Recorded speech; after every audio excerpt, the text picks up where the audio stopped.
And here we go again. Today I'd like to continue the theme we started a few months ago, which was the PaintShop Pro 6 bits and pieces that we have. I've showed you how to download the actual program from a website. But yeah, we've downloaded PaintShop Pro 6 and we're just showing one or two utilities.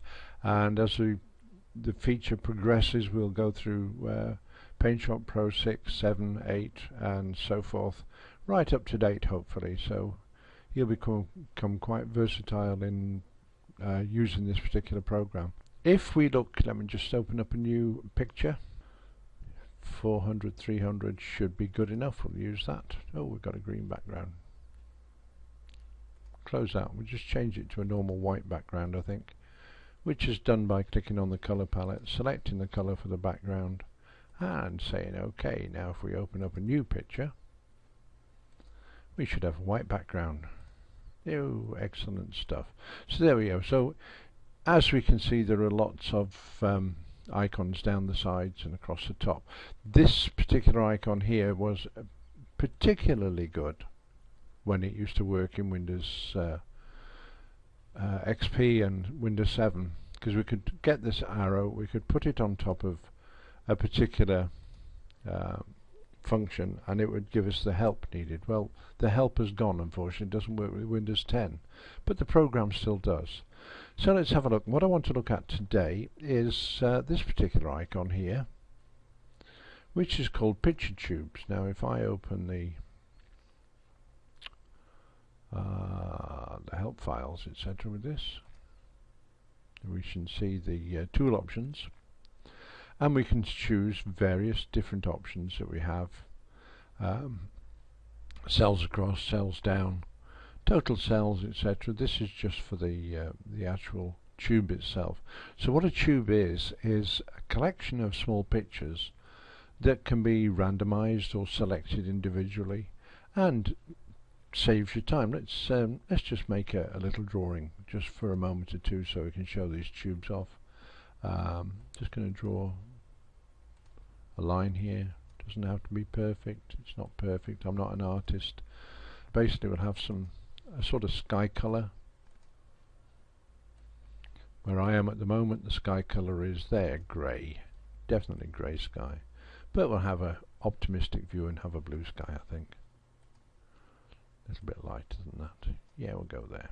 Okay, and we'll use the color dropper to paint the blue sky and the line, keep it all even, and of course a bit of a ground color, grassy color would be good. We'll go for the standard green. There we go, very childlike drawing.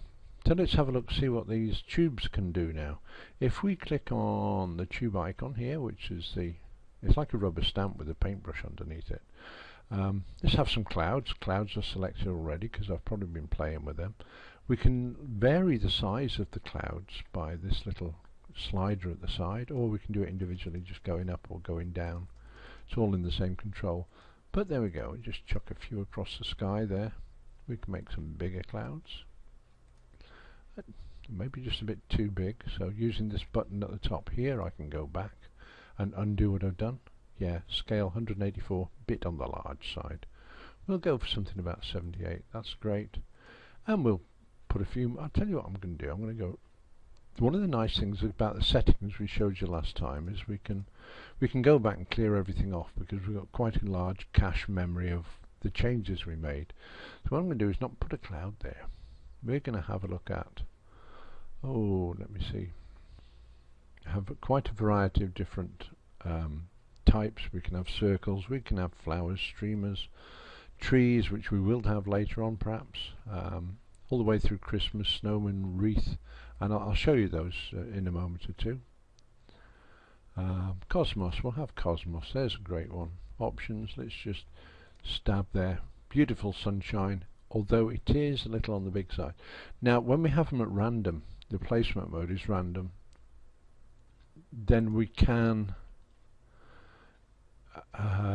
vary the placement mode and the selection mode, right? So instead of, we can have continuous, so with continuous we get pretty much same sort of stuff every time, right? We'll take all those out, but quite a nice array of different, oops, different pictures that we can have. And just take that down a few sizes, down to probably, what, I don't know, about 50 I should think. Yeah, well, 54, that's near enough. If you don't like the one that comes up randomly, like this planet or whatever it is there, exploding sun by the look of it, we can just go through them one at a time till we get the one we want. And just all I'm doing is putting down a planet and then removing it.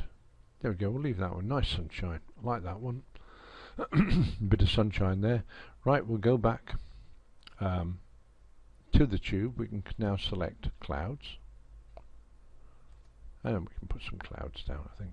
Make that just a bit smaller. I want these, don't want them to be too big, because they tend to just obliterate everything underneath it. So we can have one or two larger ones, a few smaller ones. There we go. We don't want to go a lot bigger than that, because we're sort of covering up half the picture as it is. So clouds, what else can we have? We can have some trees. We like trees, don't we? We can have some trees. I think it's listed as summer trees. Another important thing, well, it's not important, but it helps if you can remember what these various different tubes are called. Let's put some trees on the horizon there. I mean, as I say, I'm not an artist, but by heavens, this particular type of drawing here, where somebody else has done for you and just using their particular pictures, certainly is good, because it makes you look like a proper artist. I think we've got grasses or something like that in here. We'll go through these individually a little bit later on. Crawlers, we could have crawlers. It's just a very interesting one. I'll take that down a bit to about 30. And we can have scorpions. We can have, I don't know, slugs and snails. I guess puppy dogs' tails, the whole works is there, isn't it? Take them out. That was just by the way. I like them. So what I'm looking for grasses, perhaps. That might be in the G, might it? Grass blades, that's the one. And we can start up. It always seems to come up as 100%. Well, I don't like 100. It's a bit too big. But we can just vary that ourselves, and just by putting a few different grasses in there, make them just a fraction bigger each time, perhaps. And you can see that starting to fill in a little bit there at the bottom.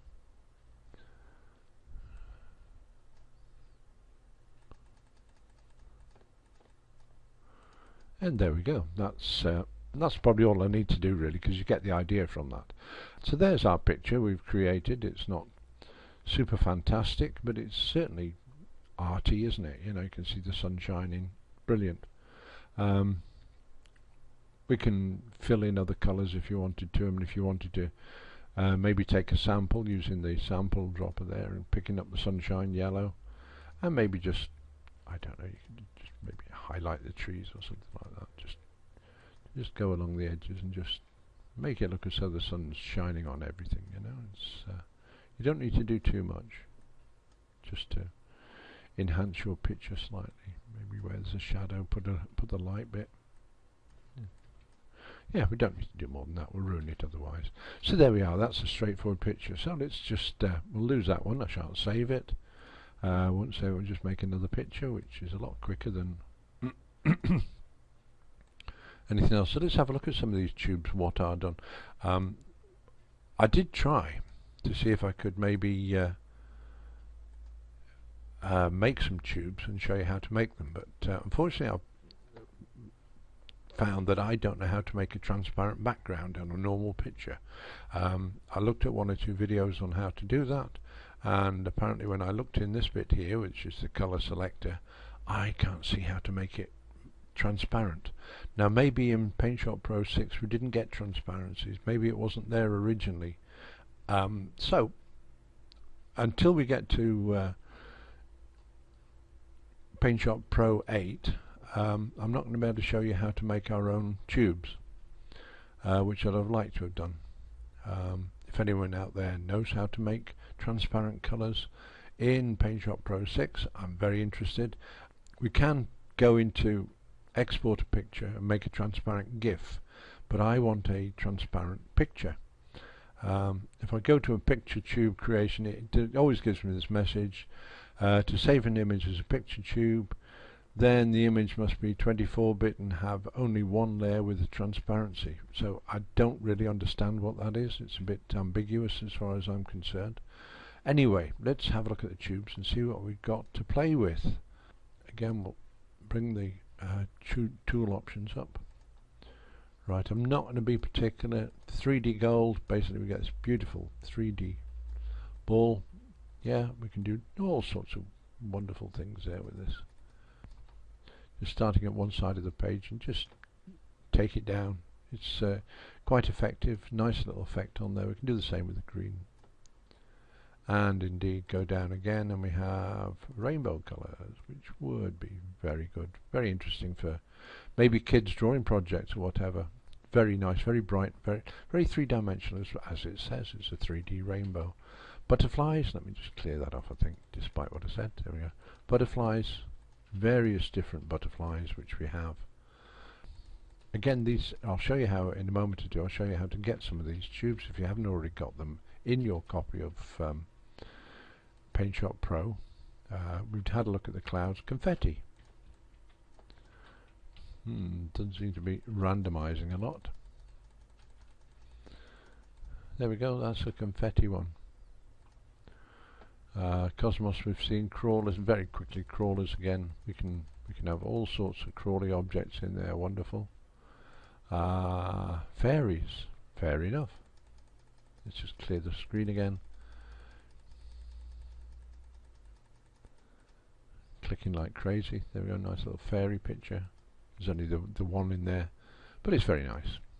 So if you're making picture cards or maybe doing a card for a birthday card or something for someone, that's where you'd use that. Fire is interesting because there's quite a few different blades, and if you gather them together and put a bit of background material, it does look quite fiery as well. So yes, we'll get rid of the fire. Put it out, put the fire out, that's it, blow it out. What else have we got? We've got grass blades we've looked at. Lips. How exciting is that, eh? Lips all again, Valentine's Day, you could find a use for that, I'm sure. It's a matter of application. We've got them all here. Music, we can have a music key symbol there with a shadow behind. Brilliant. If you're into writing music or want to make a musical birthday card, for example. Neon green, neon pink, neon spikes.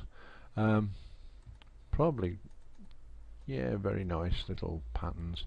Again, if you're doing cards or making a Christmas scene or a birthday scene, whatever you're doing, you don't have to just, you know, retro circles. Well, there we go, nice little shower of them, I guess.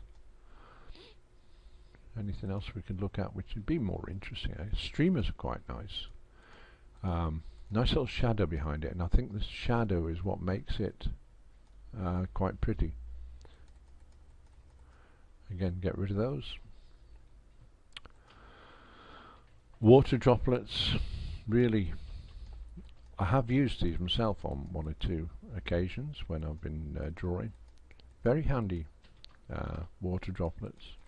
Take them out now. Some are more recognizable than others. Then we come into the winter stuff. I don't know what that's got to do with winter, but you know, it's down as winter. Another one there. Indian winters, methinks. Jingle bells for Christmas cards if you're making them. So you can see there is a use. Most of the things, even Santa Claus out. Is there only one Santa? Yeah. Snowmen. Let me just clear that again. It's getting a bit crowded again. There are snowmen. Pretty little snowman there. Again, if you're doing Christmas cards or Christmas scenes, this is a very easy way to do it. Even if you've got a normal photograph and you want to put a little character in there, you could always put a wreath in there or a Santa Claus in there just to maybe make things a little different and just to spike up your photographs a little bit. Another Santa Claus there. And again, if you put the Santa Claus down, you can, I don't know whether this will work, just a quickie. You can mirror that, mirror the whole lot.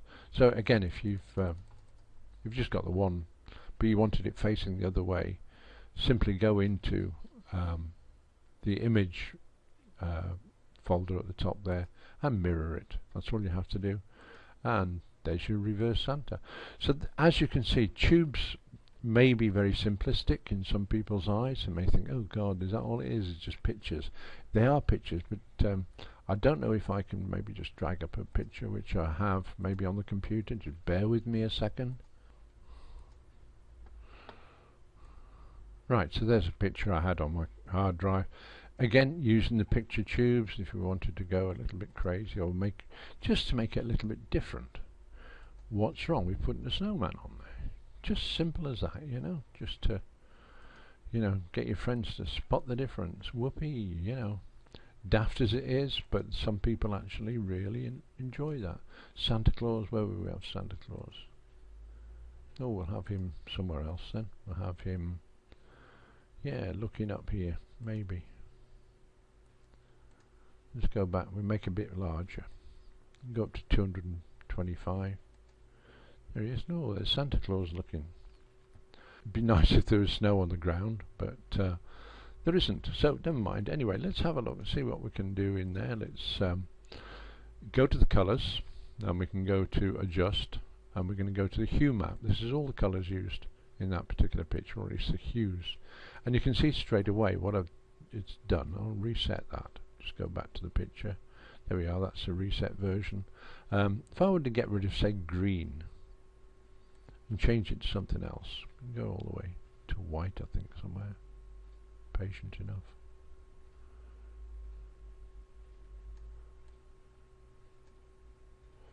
There we go, just bring it down a touch. There we go. Oh, that's a bit heavy, wasn't it? Let's go back up. So we can actually play with the shade of the photograph. Even just chuck all these up to the top. Let's see what we get. Probably get a black. There we go. And we can saturate it more. We can saturate it less. We can make it more fiery looking. We can change the lightness quite easy on a picture. A bit too much there, I think. But to bring the red trees, all I'm doing, and I'll just show you this again, I'll cancel that and reset everything. And cancel it, there we go. And all that is going into the colours, adjusting colours. We can do brightness and contrast, gamma correction, highlight, mid-tone and shadow correction. We can change the hue, the saturation and the lightness, or we can change the whole map if we like. As you saw, changing everything to a red glow is not that difficult. Red RGB, red, green and blue. We can go and have a look at that. Reduce the red a bit. Oh, we need to auto-proof that. There we go. Reduce the green a bit. Reduce the blue a bit. And we're sort of like a dark shade of the original photograph just by messing with the colours. It doesn't take a lot. Let's just cancel that and go back to the original. So there we are. That's a brief overview of some of the functions available in PaintShop Pro 6. How to enhance your photographs a little bit. You may be happy with them just the way they are. Pop up again. Streamers, I do like the streamers. Yeah, let's make these people here just, you know, jolly it up. Who cares? It's only a picture at the end of the day. But that picture becomes quite interesting if you just mess around with it. I hope you've enjoyed this little play around with the stuff we've got here. It's all PaintShop Pro 6 at the moment. We will be doing 7 and 8 a bit later on in the series. I've got everything up to, what is my latest version? Can't remember, X9 I think it is. So this particular series is probably going to last a fair while. Anyway, that's it for now. I hope you've enjoyed it. Thank you for listening, and please don't forget to subscribe to my channel if you've enjoyed it, and pass a comment, and if there's anything in particular you'd like to see, leave it in the comment section down below. Thank you for now.